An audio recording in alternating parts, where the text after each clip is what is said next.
Welcome to the Murphy, Sam, and Jodi After the Show podcast, which is brought to you by Factor Pre-Prepared Meals. Sam has a discount code for you at the end of the podcast so you can try it for yourself. Mm-hmm. If your kids are growing up and you don't see them as much and life, gets busy and you want to just have one night where you guys super connect and have a lot of laughs, I'm telling you, this is the surefire way. This happened for us last night. I want to invite my mom to come over and do this with us too, Murphy. It was fun. There's the warning for you. Thanks. Yeah. My mom wants to see this. So Murphy you got rid of, I don't know what it is. You were cleaning out drives or something. Yeah, I mean, it's over the years, different things in different hard drives. I'm trying to get all the family videos over the years together. Right. I'm not very successful with it yet because, the digital stuff is it's so easy for it to get all over the place, especially since you start talking about, 20 plus years worth of stuff with the girls. So Taylor and Phoebe come over last night, and Murphy had already seen all of this. There's 55 minutes worth of It's one transfer. It's from 2005. Phoebe was a baby in 2005. Mm-hmm. It's the year we went on the cruise. Taylor was like 3.5 years old, and Phoebe was the youngest person on the cruise. My mom went with us. Phoebe, we had to pay full freight for her too. Your mom or Phoebe? Yeah, I was trying to avoid full freight for her mom too, but it didn't work. Phoebe, my mom paid her own way. Remember? Did she? She did. Of course that's right. she did. Oh, I didn't know she was in the cargo hold. So. Anyway, Phoebe was 4 months old, the youngest person on the whole ship. And it's incredible video from that year. Not just the cruise, but that year. And, you forget the way they sound, like Taylor's voice. And she talked all the time, and she talked to everybody. And she entertained groups of people. And you just forget it. You think you don't, but to watch it again, Phoebe in her little bouncy seat laughing at Taylor. Although once you watch it again, once you see it, it's like it transports you right back. It's like it was yesterday. Then the camera, that's what's weird. And Murphy will throw the camera to me at moments, and they're like, "Oh, Mom, your hair looked great like that." And I'm thinking, I'd paid zero attention to my hair at this time in my life. Thanks for complimenting it, because I had two small kids, and life was so crazy then. And then Murphy looks so different, I think. Yeah. All the shots of you, I was like, wow. Because it was a long time ago. I forgot that how you've changed in a good way. You were more boyish looking then. The top of my head wasn't as shiny back then, was it? Yeah, I know. I hear you. Anyway. How's your mom changed, by the way? Life. You know what? She really has. She's barely changed, honestly. True. Your mom has really good genes. I know she does. Genes is what she does. Yeah. Anyway, listen. I have a real point for bringing this up. It's not just selfish, although it was a beautiful night. Watching your grown-up kids watch that is beautiful. At a few points, Phoebe got emotional when your mom and dad were on the screen for a birthday party. Yeah. Phoebe got emotional. I think she's missing Dane. Well, yeah, that's the first time I've had that reaction, seeing my dad. Well, because he was doing what he normally does, he was taking pictures from across the room. Right. And it's you were like, shooting wow, video, that was and him. he's shooting still pictures. Yeah. And Phoebe's a baby on my lap. Taylor is all up in everything. But it was just so beautiful for them to watch themselves.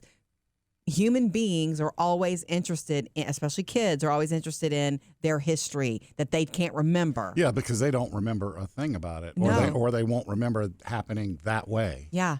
At one point, in the living room one night, Murphy's filming, and I'm talking to Phoebe when she's a baby, and I'm saying stuff to her. I'm trying to get her to smile. And Taylor's like, Mommy.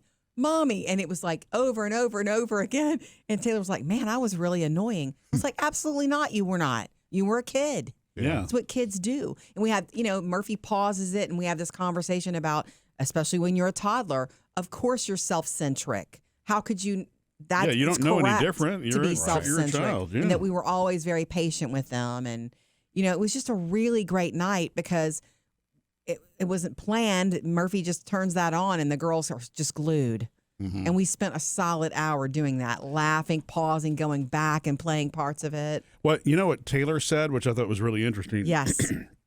Is that she's hoping that it doesn't become a lost art to watch family videos, because video is so commonplace. We can do it with our phones at any time. And look, by 2005, I mean, I know that I could shoot some basic video with my phone. That was before the iPhone. iPhone came out like 2 years later, but video is everywhere. And she believes that today, thanks to social media and everything else, rarely does video look normal, natural, and unposed. And she's concerned that going to the future, that it might become a lost art to see these moments where the camera is really just an observer of everything that's going on in the room.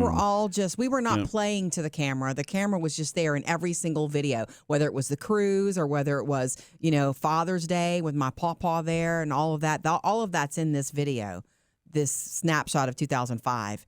And she's right. She said when we're shooting tons of video now, we're playing to the camera. We're so aware of the camera. And I thought that was a really cool thing for her to bring up too. Yeah. Also, the fact that you could get them to sit for 55 minutes and watch it, whereas today everything is like boom, fast, boom, fast, boom, fast. boom, Well, boom. Yeah. it's the subject matter. They were so super interested in it. They wouldn't have sat for an hour of a family they didn't know. Right. But it was just, look at, and everything captured their imagination on the screen. You understand? The house, the living room we used to live in. Like it was called the Johnny Jump Up. Phoebe's just bouncing in that thing. And they're like, she was like, did I really enjoy being in that? I said, it seemed to. You seem to. You try anything when they're a baby. Yeah. It was just every little thing of it, every part of it. And I caught Phoebe. You were playing it on the laptop. I caught Phoebe taking pictures of the screen with her phone. Yeah. Of herself. Phoebe, I could send this to you. Yeah. Jody's right about the total experience, though, of seeing the house you grew up in and your family and what they looked like that many years ago and what they looked like that many years ago. The other part that I don't take for granted is the fact, though, it's not just sight, it's sound, too, like the sound of their voices like this. Mommy, you having a good time? I like your food. I love you. You're the best mommy ever. And them to hear that, like Phoebe at one point was saying, Taylor, you were so cute. Yeah. They don't remember each other that way. Well, and, my dad did finally get a camcorder in the 80s, and so, the second half of my childhood, at least, is recorded with sound. But when I was a little bitty, it wasn't. There was no sound with the film. It was just those 8mm films. And that's the kind of thing I would long for. I'm really lucky that I have one audio tape with my grandfather's voice on that side. And I only recently discovered that, But everything else, there are other family members of some of the old stuff that's been transferred, like by my dad. I have no idea what they sound like or anything. It's cool to have the visual, but it's really missing the audio. Which is beautiful. And when when the girls have watched, our daughters have watched those films from even before when I was born, it's interesting to them, but they don't know how to handle it without the sound. It's definitely missing that, right? Yes. Yeah. Well, so highly recommend it for any family. Here's a little suggestion for that if you ever run into it. And this is something we did years ago. What? When we'd put on all of the old Super 8 rolls and just let them roll and put another one on. We'd sit there and make up the words. Right. I was about to say you'd add your own. Because it's like, there I am pulling my little brother in a wagon. It's like, la-di-da-di-da-di-da. Here we go. Let's hope we can find some. It's... Yeah. Sounds like Mickey Mouse. Okay. I'm just saying. It's a way to have some fun with that. It is more. It adds humor to the night for sure. All right. Tell us about Factor.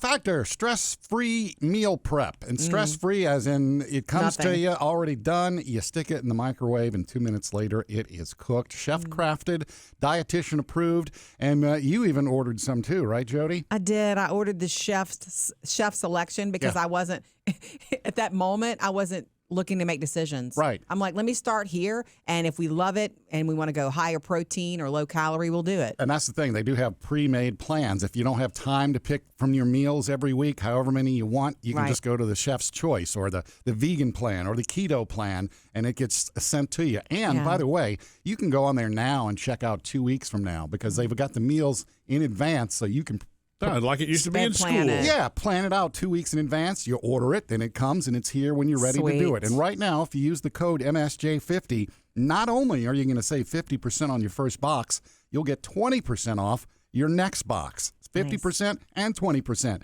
MSJ50 is the code. Factormeals.com is the website. Factormeals.com. Sponsoring the Murphy, Sam, and Jody podcast.